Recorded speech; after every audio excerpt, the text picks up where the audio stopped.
Session 2 سنت زندہ امت زندہ۔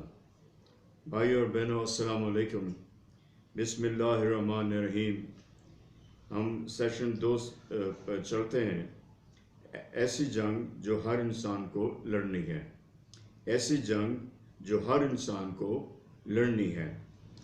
برطانوی مورخ آرنلڈ جے ٹوائنبی برطانیہ کا سب سے بڑا تاریخ داں تسلیم کیا جاتا ہے، جس کی کتاب اے اسٹڈی آف ہسٹری نے گبن کی کتاب the decline and fall of the Roman empire اور اسپینگلر کی کتاب the decline of the West سے زیادہ شہرت حاصل کی۔ انسانی تاریخ کی یہ کتاب 10 جلدوں پر مشتمل ہے، جسے لکھنے میں 30 سال صرف ہوئے۔ ٹوائنبی نے 1920 عیسوی کی دہائی میں یہ کتاب لکھنا شروع کی اور 1955 عیسوی میں تکمیل کی۔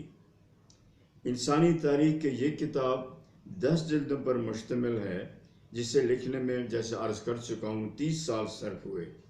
ایک امریکی ڈی سی سمرول نے اس کتاب کو جو 2 جلدوں میں تخلیص کر دیا، گو اس نے اصل کتاب کو 1/5 حصے میں تخلیص کیا، مگر کمال مہارت سے ٹوائنبی کے اصل الفاظ اور طریقہ کار کو قائم رکھا۔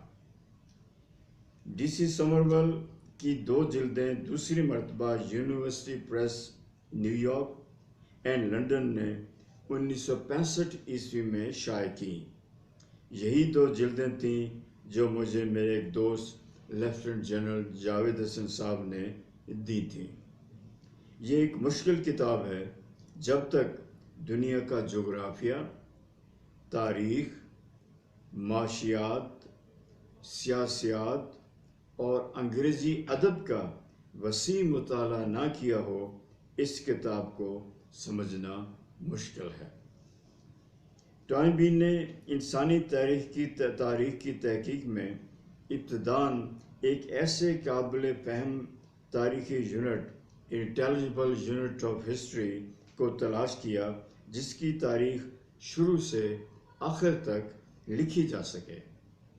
اس قابل فہم تاریخی یونٹ یعنی انٹیلیجبل یونٹ آف ہسٹری کے تمام سیاسی، معاشرتی، معاشی، جغرافیائی، روایتی، نسلی، لسانی اور مذہبی پہلوؤں کا تجزیہ کیا جا سکے۔ دوبارہ عرض کرتا ہوں کہ اس کے تمام پہلو یعنی تمام سیاسی، معاشرتی، معاشی، جغرافیائی، روایتی، نسلی، لسانی اور مذہبی پہلوؤں کا تجزیہ کیا جا سکے۔ ٹوائنبی لکھتا ہے، بادشاہوں کی تاریخ تو بادشاہوں کی کہانی تھی، لوگوں کی نہیں۔ انسانی تاریخ کو جغرافیائی حصوں میں بانٹ کر اس کا تجزیہ کرنا بھی مشکل تھا، کیونکہ بادشاہوں، مذہب اور ثقافتوں کی حدود قدرتی جغرافیائی حدود سے مطابقت نہ رکھتے تھے۔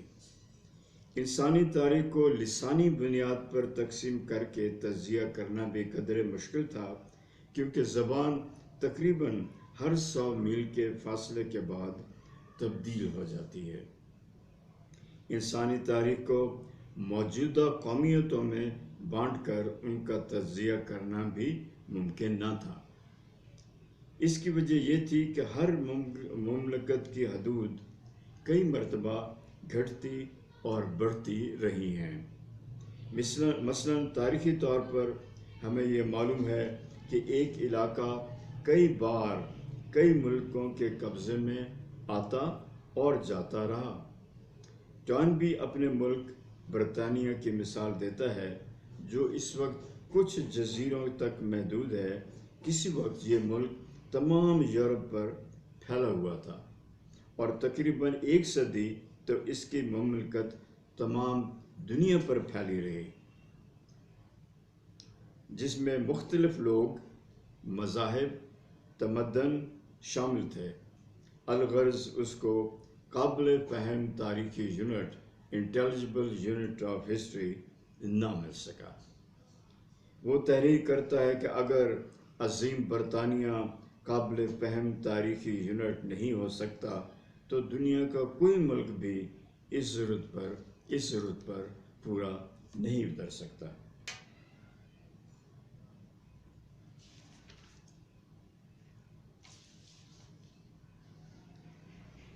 اسے یہ بھی معلوم ہوا کہ مغربی عیسائی تہذیب ویسٹرن کرسچنڈم کے علاوہ اور بھی تہذیبیں موجود ہیں جو ایک دوسرے سے یکسر مختلف ہیں، خاص طور پر تہذیب و تمدن میں۔ اس طرح وہ لکھتا ہے کہ یقینی طور پر اس وقت دنیا کے اندر کم و بیش مزید 4 تہذیبیں موجود ہیں، یعنی اس وقت دنیا میں 5 تہذیبیں موجود ہیں۔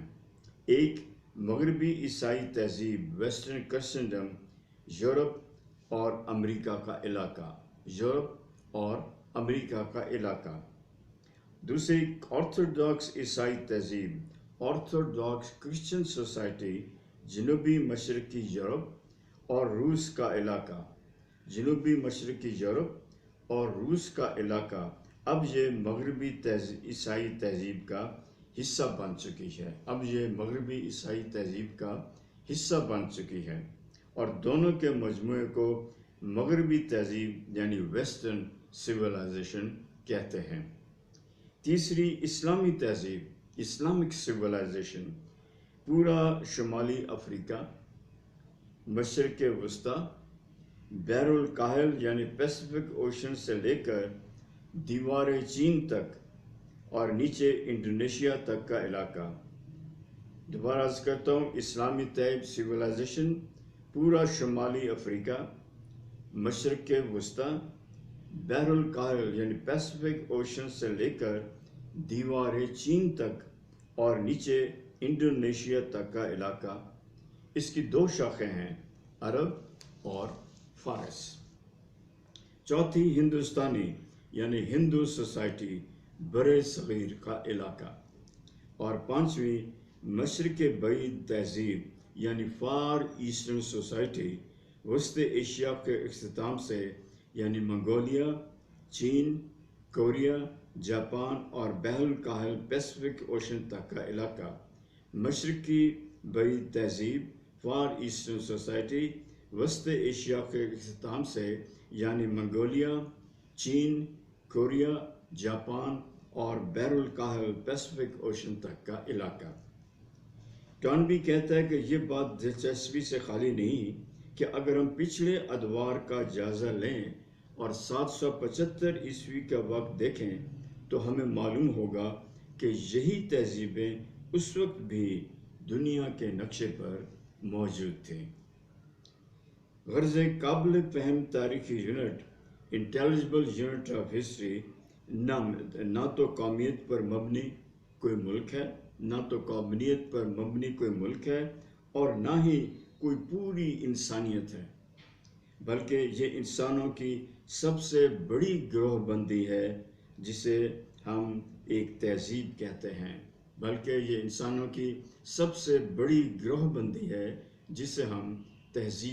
ہیں۔ ایک تہذیب کہتے ہیں۔ ٹارنبی لکھتا ہے یہ تحقیق کرتے ہوئے کہ وہ کیا حالات تھے جس میں مغربی عیسائی تہذیب وقوع پذیر ہوئی، ہم ایک اور تہذیب کے جائے مرگ پر پہنچتے ہیں جس سے مغربی عیسائی تہذیب نے جنم لیا۔ بہتر الفاظ میں مغربی تہذیب اس سے مربوط ہے۔ اس طریقے سے جب دوسری 4 موجودہ تہذیبوں کی تاریخ کا تجزیہ کیا گیا تو یہ معلوم ہوا کہ ہر تہذیب پچھلی تہذیب سے منسلک تھی۔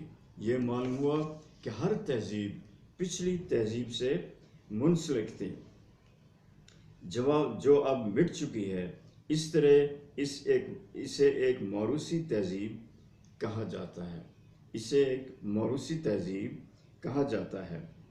ٹارنبی کہتا ہے کہ مجھے اسلامی تہذیب کی تحقیق سے معلوم ہوا کہ اسلامی تہذیب نہ تو کسی موروثی تہذیب سے جنم لیا کہ اسلامی تہذیب نے نہ تو کسی موروثی تہذیب سے جنم لیا اور نہ وہ کسی گزشتہ تہذیب سے منسلک تھی، کہ نہ ہی اس نے کسی موروثی تہذیب سے جنم لیا اور نہ وہ کسی گزشتہ تہذیب سے منسلک تھی۔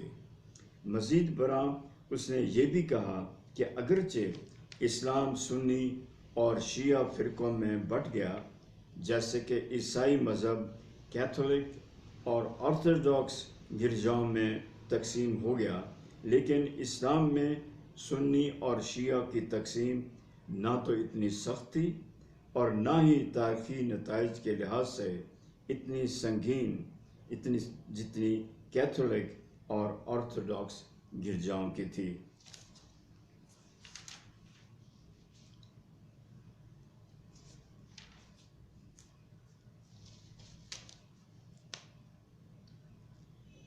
ان 21 تہذیبوں میں سے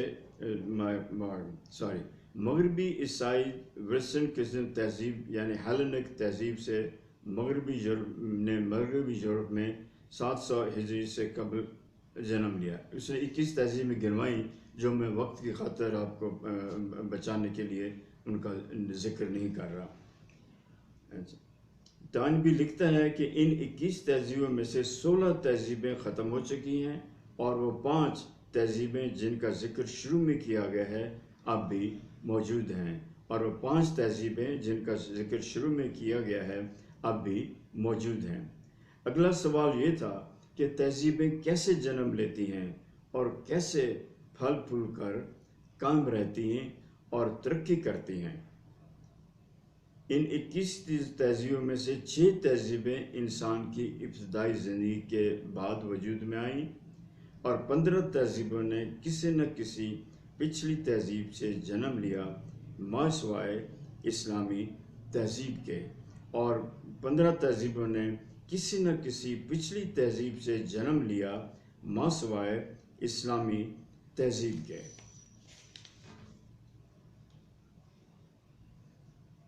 تو بس یہاں پر آج سیشن ختم کرتے ہیں، پھر اگلی بار انشاءاللہ تعالیٰ اسے جاری رکھیں گے۔ اللہ نے چاہا تو میری دعا کیجیے، آپ کا دعاؤں کا طلبگار سابق بریگیڈیئر مستنصر اللہ۔